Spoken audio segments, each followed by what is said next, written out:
misses that this democracy, this liberal democracy, this judiciary goes along with all these institutions of disciplinary power that actually make the revolution impossible. And it is these institutions that are essential to the functioning of the wonders of democracy and our legal system. But there is in a sense, there's two sides of the moon again. There's the bright side, the wonderful side of the wonders of democracy and the judiciary, but the dark side of the disciplinary powers that make this democracy possible. This is my interpretation of Foucault. Okay, so let's just read a bit. 222. Oh yes, my favorite. I'm going to read this one, even if I lose my voice. At the top of the page, 2 lines from the top. Jessica. So would you say that would Foucault be substituting civil society for the institutions of disciplinary? Well, yes, these are the institutions. What is here? We're talking about schools, hospitals, prisons. Yeah, that was like Gramsci's civil society. Absolutely. Okay. Absolutely. But he sees that civil society, as we will see, slightly different from Gramsci. But those are the institutions of civil society, and they are institutions of disciplinary power. And they, in a sense, can make it so much more difficult to actually stage the revolution. Without that, this would indeed be revolutionizing. Lenin would have been right, but he missed this. He missed this whole dimension of power. Yep, this is what this means on page 222. Second line from the top. All right. Historically, the process by which the bourgeoisie became, in the course of the 18th century, the politically dominant class, was masked by the establishment of an explicit coded and formally egalitarian juridical framework made possible by the organization of a parliamentary representative regime. So, the rise of a class, a dominant bourgeoisie, is hidden by the simultaneous emergence of political democracy. The focus was on the rise of democracy in the post-revolutionary period, post-French revolutionary period. Okay, very good. But the development and generalization of disciplinary mechanisms constituted the other dark side of these processes. The dark side of the development of democracy was the development of these disciplinary mechanisms about which we have spoken.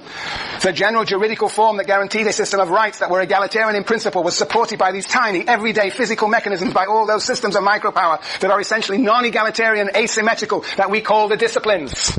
That is how we actually contain any revolutionary impulse, because we are subject to these disciplinary powers. And although in a formal way the representative regime makes it possible, directly or indirectly, with or without relays, for the will of all to form the fundamental authority of sovereignty, the disciplines provide at the base a guarantee of the submission of forces and bodies, a guarantee of the submission of the working class, of forces and bodies. The real corporeal disciplines constituted the foundation of the formal juridical liberties. So we only have these juridical liberties, this formal democracy, because it is supported by these disciplinary powers, without which the democracy would lead to anomie or revolution. Yes, indeed. Yes, and so we could actually go on to 223, another wonderful passage. Yes, let's do it. Term 2, 4, 6, 8, 10, 12, 14, 16 lines from the bottom. 2, 4, yeah, why not? The minute disciplines. Are you there, Sienna? Yes. I'm going to read it though. The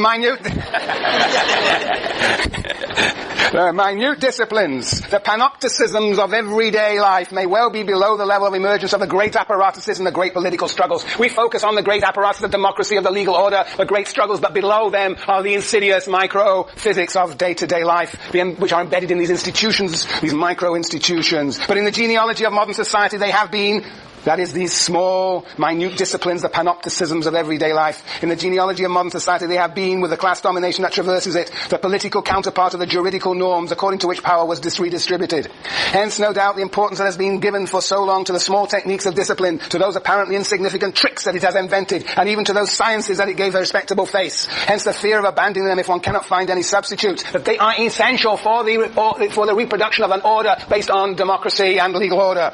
Hence, the affirmation that they are the very foundation of society and an element in its equilibrium. Whereas, and now this is interesting, they are a series of mechanisms of unbalancing power. But because these disciplines are hierarchical, there is always that potentiality that they will unbalance power relations definitively and everywhere. Hence the persistence in regarding them as the humble but concrete form of every morality, whereas they are a set of physico-political techniques. For Durkheim, those institutions, those micro-institutions of civil society, are in a sense what sustains the existing order. But he has a very positive view of them. He doesn't realize, says Foucault, that these are disciplinary techniques, disciplinary powers, and because they are powers, they're always potentially likely to lead to the struggle for freedom.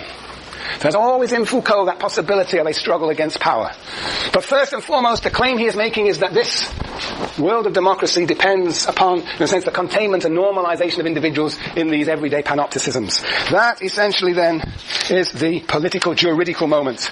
And actually, if you wanted to look at this, there's a very interesting at the bottom of page 222 to 223 where he talks about the contract. And see, for Durkheim, the contract is a contract that is the foundations, the contract between people in the division of labor is a foundation of solidarity. For Foucault, that contract only works because there are disciplinary powers that confine people. The work contract, the employment contract only exists as a contract between and produces order between capital and labor because there are disciplinary powers in the factory, which Durkheim does not recognize. So, okay, very good. Central point here is the juridical political, that we talk much about the wonders of democracy and our legal system, but they could only exist with the everyday panopticisms that are lodged in what Gramsci called civil society. Finally, okay, the third component, the scientific component. Okay, Sienna, it's your turn now. Number 3. Second line into number 3. Yeah. So what was new in the 18th century was that by being combined and generalized, they take a less active foundation of knowledge, the increase of power regularly reinforce one another in individual process. Knowledge power produces knowledge, and then knowledge intensifies power. Disciplinary power, of course. Go on. At this point, the discipline crosses technological threshold. First the hospital, then the school, and then later the workshop and not pre-ordered, by discipline. They became, thanks to them, apparatuses that any mechanism of justification could be used in them, an instrument of possession. And any growth of power could rise in them. Two possible branches of knowledge.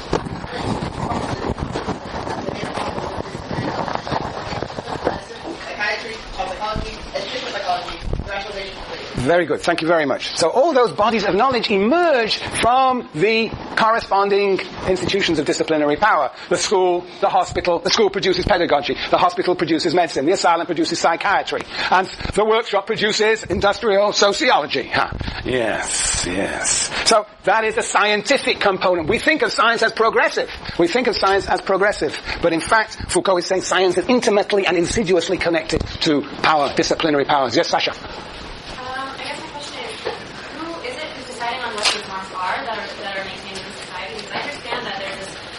Relationship between power and knowledge, and they sort of feed on each other and each other, but how does our society sort of continue to expand and grow if we're sort of stuck in this normalized society?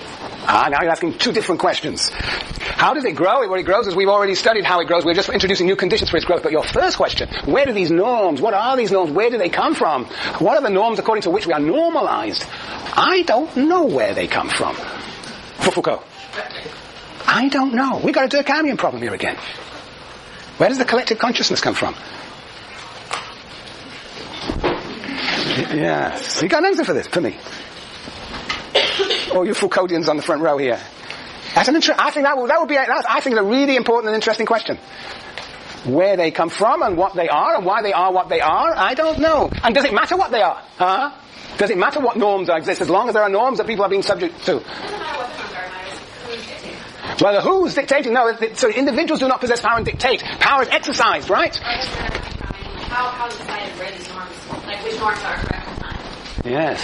And I'm assuming there's no connection to, current amount of knowledge produced. But what are they? What does it matter what these norms are? Does it matter, does it not? An interesting question, Juliana. Well, back to the juridical political, we talked about the enlightenment and not enlightenment. We're talking about this enlightenment later. There came to be this normal, universal human subject. But, so much of that was based in the universal human subject was like a white, male, property only, And so, if you look at that as kind of norm where everyone has to, be differentiated from, that also tended to be the catalyst for... Okay, well you could go back to the capitalist story and say that the norms actually derive from capitalism, so private property becomes... Different from maybe how Marx is saying that somehow the bourgeois intentionally, Right.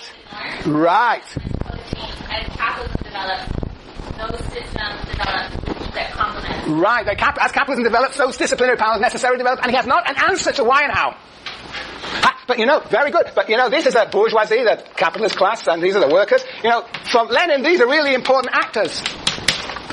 Well, what Foucault says, okay, I'll give you the bourgeoisie and your workers, there exists. But they really can't exist as in a capital-labor relationship unless we've got these disciplinary powers. So, the point is, yes, I think if one could actually sort of link it always back to capitalism, and there's an ambiguous relationship between disciplinary society and capitalism, it seems to be closely linked. And if so, then one can begin to see what sort of norms would be necessary to keep capitalism going. But that doesn't answer Sasha's question of where they come from. Okay, so what they are, perhaps, and why they turn out to be. Well, I don't think Foucault is into that. He's not interested. He wants to make theorists have a project, and his project is to underline the significance of these disciplinary powers and how necessary they are to keep society going, and how all hitherto existing social theory misses that point. Does anybody want to contradict me on this? Yeah. Mike is on the tip of your tongue. I think science defines the norms. Science defines the norms. Psychiatry defines what's, sane and insane. Criminology defines, how the criminology can go to switch. Laws define what's legal to. Science defines the norms. All right, so how does science do this? I mean, are we scientists or invent them? No, there are no scientists. There are no subjects like that. No, it's interesting. Yes, science defines the norms. All right, the psychiatrist defines what is mad. Yes, but who are these? Suddenly they possess rather than exercise power. They invent. They create. There's no theory of science and the production of knowledge here. He only knows about the effects of knowledge. Okay, Marianne. You're kind of saying that the collective consciousness. Well, that's precisely the point, as I said to Sasha. Yeah, well, excuse me. And where, yeah, indeed, where does the collective consciousness, in a sense, come from, and how to explain its particular character? It's a French problem. They're obsessed with order or solidarity, but not with the origins. This is you're asking all these Weberian questions. Where values come from. And that's why we're going to spend another 5 weeks studying. Punishment. Yes, no, I think this French people have got a problem here. Yes, Matthew. I think maybe just attempt an answer at the question if we go outside. But make it 5 seconds. If we go outside of Foucault, we could look at the dynamics of religion and the educational... Yeah, you could go outside Foucault, but Sasha said to Foucault, right? You were asking about Foucault, Sasha. No, I said you were. Aren't you? Very good. I'm delighted to hear it. Okay, let's move on. All right, I'm going to give you a summary now. You can ask your GSIs. They know all the answers to this matter. They are real Foucault freaks. Yes, okay, you're right. Here is my beautiful picture for you. This summarizes everything that is in this course. Very, very beautifully and succinctly through a Foucauldian lens. At the heart of all these projects is what? The division of labor. There is juridical equality. This is a characterization, a conventional characterization of modern society or modern democratic society. Representative democracy, like we have here, and scientific knowledge.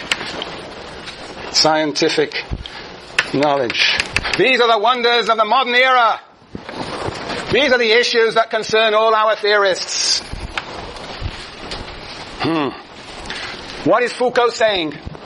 Foucault is saying that these wonderful things could only exist if and only if we have the disciplines, the panopticisms of everyday life, support, make possible scientific knowledge, representative democracy, otherwise it would just blow up, juridical equality, the same, and the division of labor.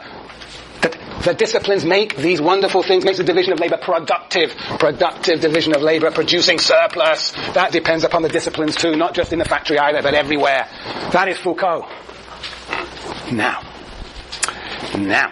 what about Durkheim? Durkheim.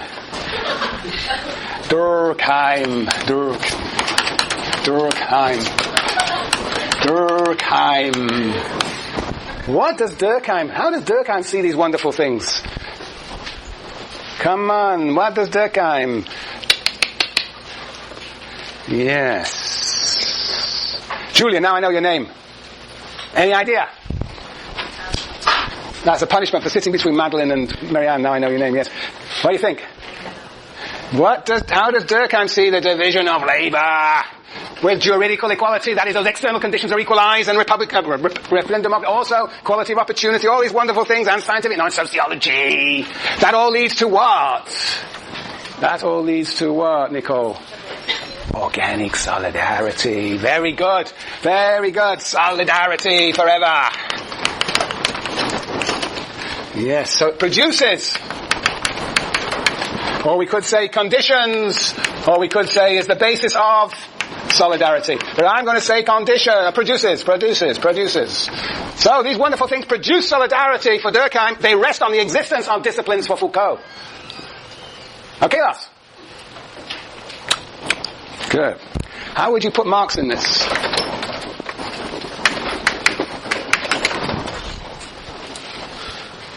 What goes up next to Marx? Last. Here, how does Marx look upon all the wonders of juridical equality?